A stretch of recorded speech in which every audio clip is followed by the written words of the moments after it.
নমস্কাৰ, মই কংকনা। মোৰ অন্য এটি মিনি ব্লগলৈ আপোনালোক সকলোকে স্বাগতম জনাইছোঁ।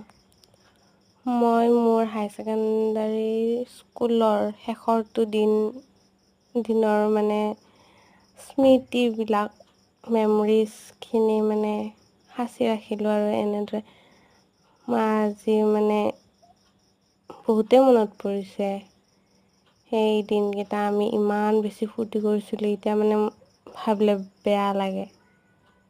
এতিয়া কোন ক'ত গুচি গ'লো হিচাপে নাই। মোৰ ভিডিঅ'বিলাক যদি চাই পিনে যদি আপোনালোকে ভাল পায়, তেতিয়াহ'লে like, comment, share and subscribe কৰি দিবলৈ নাপাহৰিব। Thank U.